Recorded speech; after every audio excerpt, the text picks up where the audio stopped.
refers to some missing documents, including the letter that is required to be sent to the victim when contact is not made. So the detective, Mantle, attempted to make contact via phone with the victim several times, and when she couldn't, she generated a letter that was sent notifying the victim that she was assigned to the case and how to contact her. This letter is done automatically through our system, and it is in the detective's tracking notes that letter was created.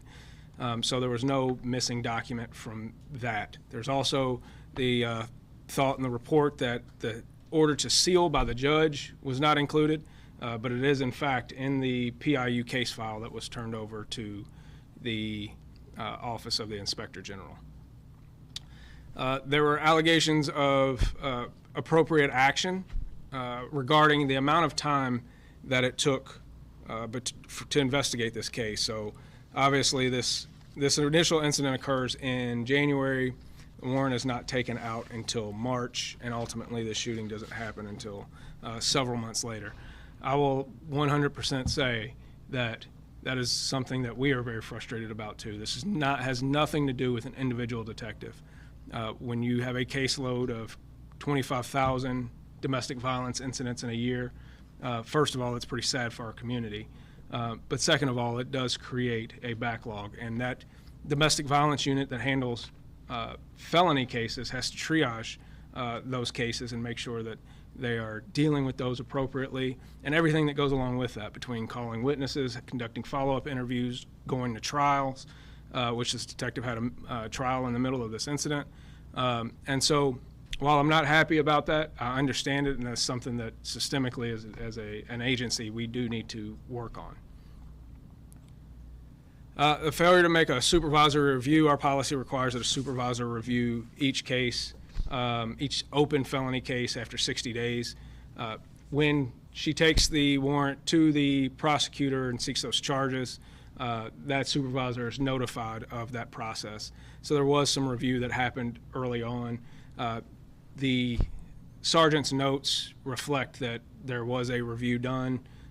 However, it does say that that was done at 61 days, or at least it's notated at 61 days in his case file related to that. There was some questioning of the sealing of the search warrant. Again, this is another place where when I talked to Mr. Harness, it's a place where reasonable people can disagree.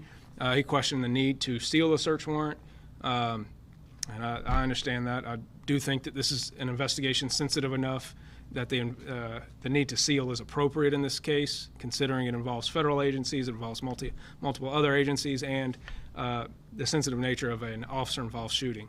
Also understand that since this time period, unrelated to this case, our protocol in working with the Administrative Office of the Courts has changed, and any warrant that is sealed is automatically unsealed after 60 days unless the detective that's managing the case goes back to the court and seeks an extension and the judge grants them that extension. So there's another allegation about not following SOP when it comes to notifying the resident prior to the search warrant. Our policy says that the resident should be given a copy of the search warrant prior to its execution. However, in this case, he was given the actual paper copy of the warrant after the execution of the warrant. That being said, he had already been pulled out of the house. He was talked to about probation and parole.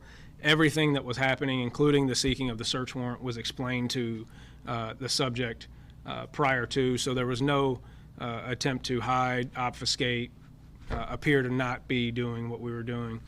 The resident was completely aware of everything that was occurring and ultimately did leave with a copy of that search warrant. There was also the indication that this task force should not have been going after someone who did not have a known gang history and only had domestic violence warrants. I will tell you this. When somebody commits these types of crimes, I don't care who locks them up, as long as they get locked up. So whether it's the U.S. Marshals, another agency, or LMPD, I just want these people locked up and taken off the street. That being said, the task force mission that is placed in the OIG's case file is not a limiting feature in the way that it's described. It's not limited to gang members. And it does, in their scope of operations, talk about targeting violent gang members and working on felony cases that meet the criteria of homicide, kidnapping, assaults, threats, cruelty towards child, spouse, including weapons offenses and crimes against persons. Mr. Cryer met that criteria. And like I said, if it was a random officer on a traffic stop, this would have been a valid use of their time, was taking him off the street. So it doesn't matter who executes that warrant as long as he is taken off the street and that warrant is served.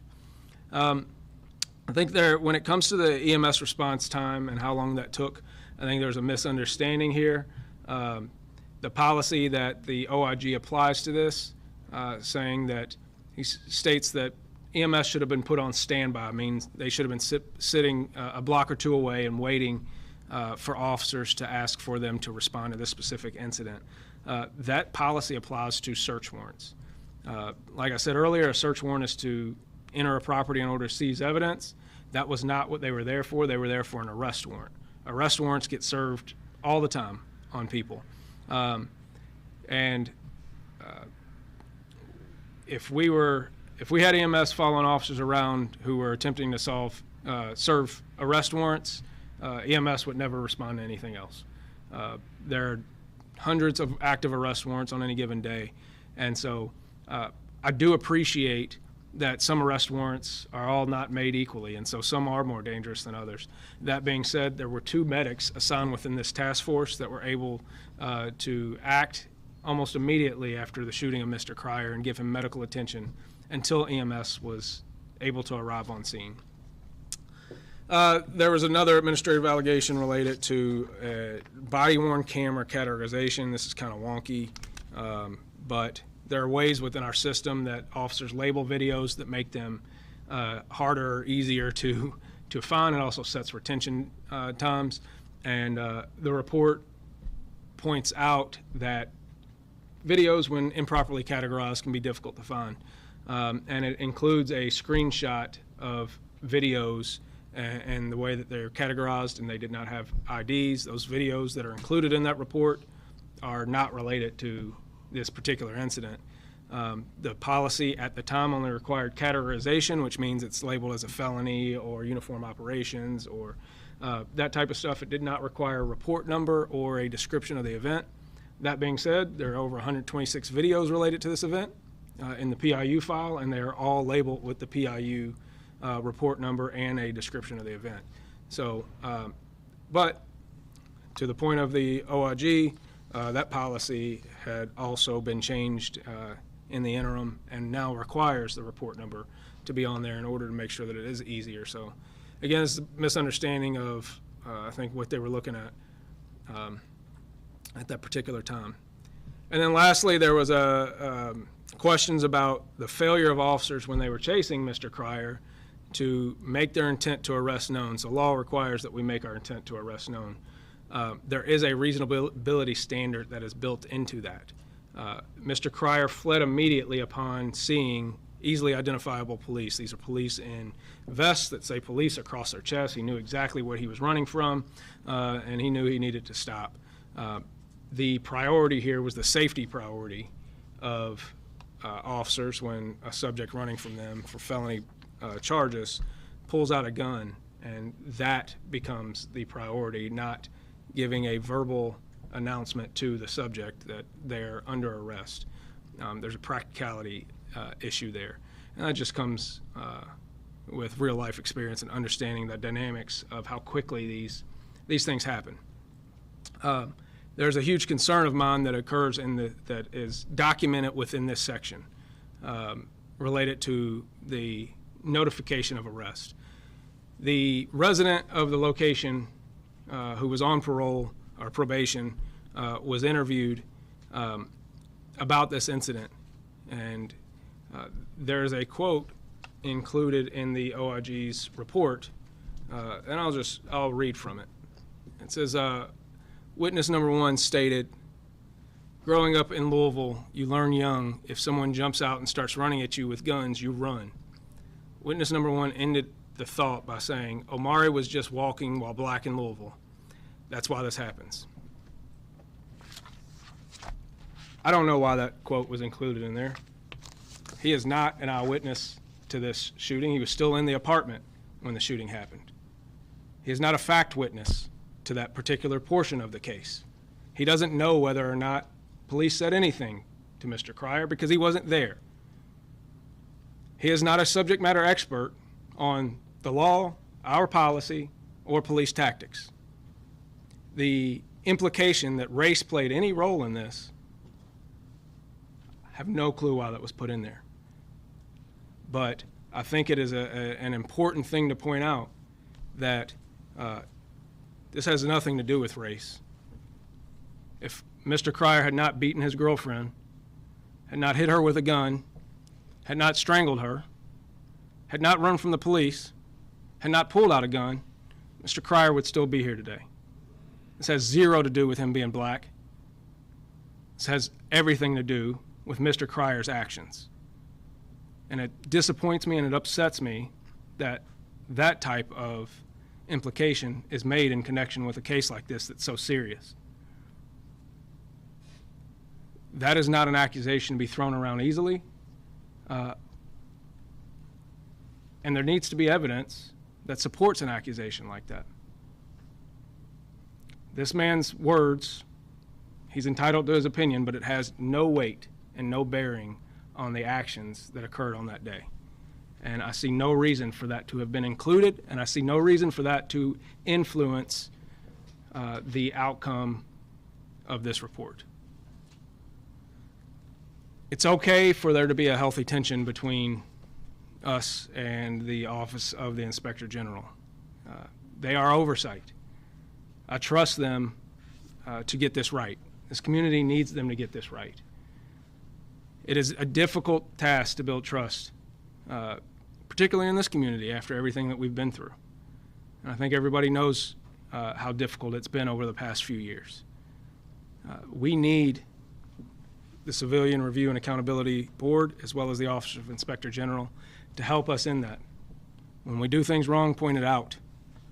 But when we don't, there's a responsibility to make sure that the truth is revealed in a fair and impartial way. Know that when the men and women of LMPD do the right thing, they deserve our support. And I'm going to give it to them. I would not normally come out and try to refute any of his allegations. I would look into them and we would move on. But this is pretty inflammatory, and I think it's appropriate that we address it this way because the officers of LMPD, the U.S. Marshals, and Probation and Parole were absolutely out there doing the work that we need officers out there doing every day. And I need them to know that they're going to be supported when they do the right thing, even when tragedy strikes. Unfortunately, our high times aren't always happy times. Tragedy happens at the end of many of our incidents. And officers need to know that when they're putting themselves in a position that might happen, that they have a command staff, they have an administration in the mayor's office, and they have a community that's going to support them through those types of incidents. So I'll open it up to questions now.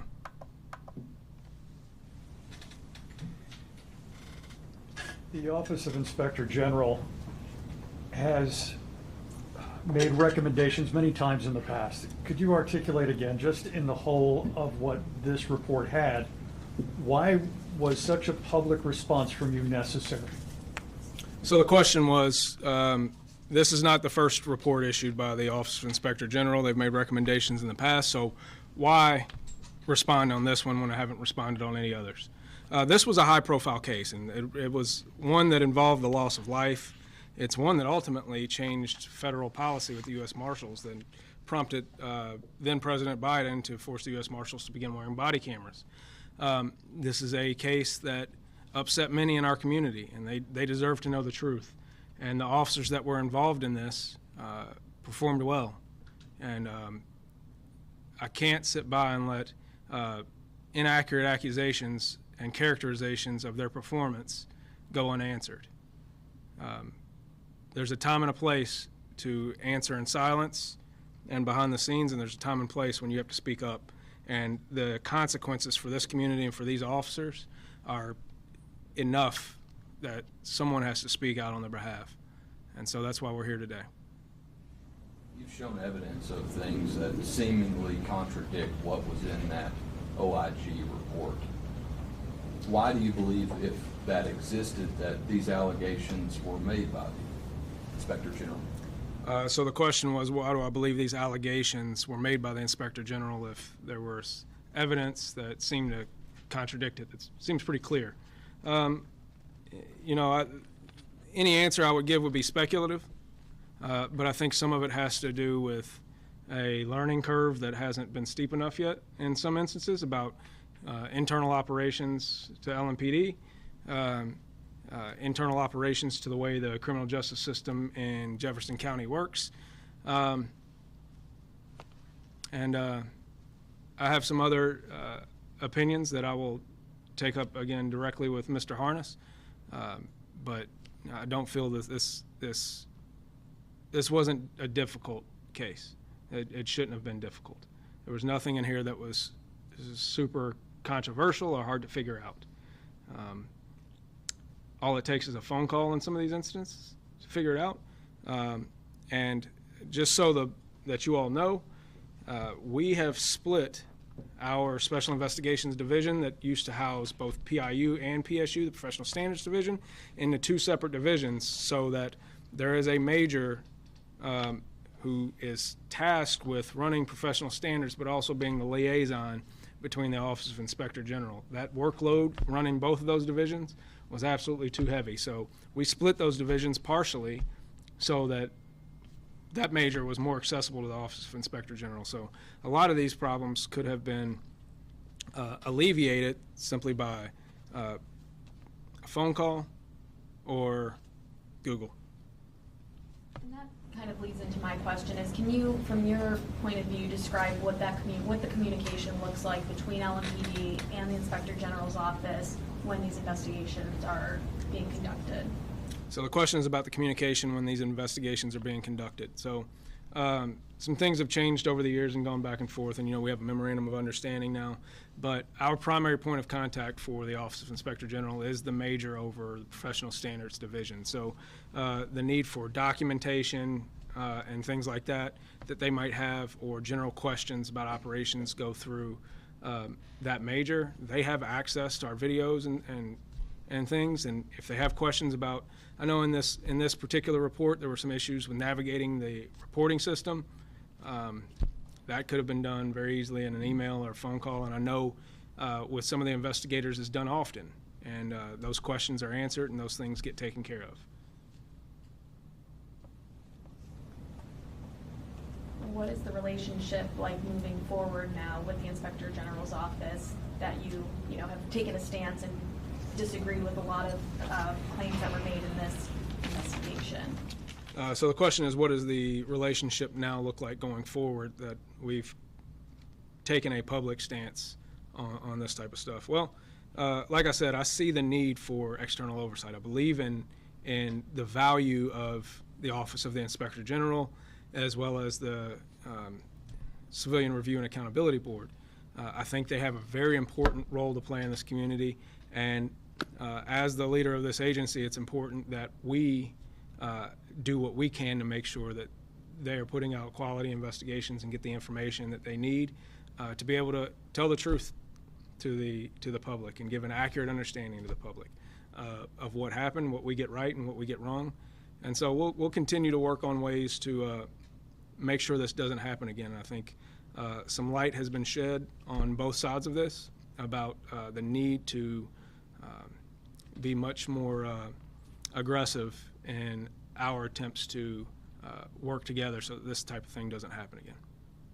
So what's your hope moving forward? My hope moving forward is that we have a functional system that they give us feedback on the places where we need to improve. And they point out those gaps, and they are that last line buffer. We need them to get it right. Need that feedback, and we need that functional relationship to work. And so I would say that my hope going forward is we get exactly that. I know you disagreed with a lot of this. Were there any gaps you identified that you do want to fill? So yeah, and some of that was, like I said, the gap about the articulation of the protective sweep and a couple of things, there are always going to be issues in every investigation.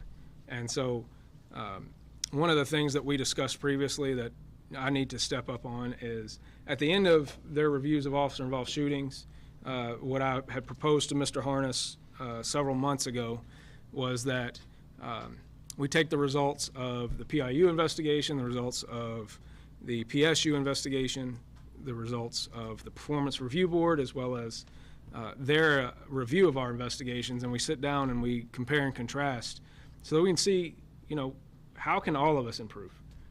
What do we need to do differently in our criminal investigations, our administrative investigations, our attempts to improve training and policy, as well as how can we give feedback or get feedback on their investigations so that they can improve that process too. And that's on me to make sure that that happens going forward, and we'll do that. So will this investigation continue? Will any of these officers be investigated? No, there will be no further investigations in these officers. These officers did nothing wrong, and they can rest assured that I'll give them a pat on the back for the work that they did on that day and the work that I need them to continue doing. So, thank you. That's it, everybody. Appreciate you all.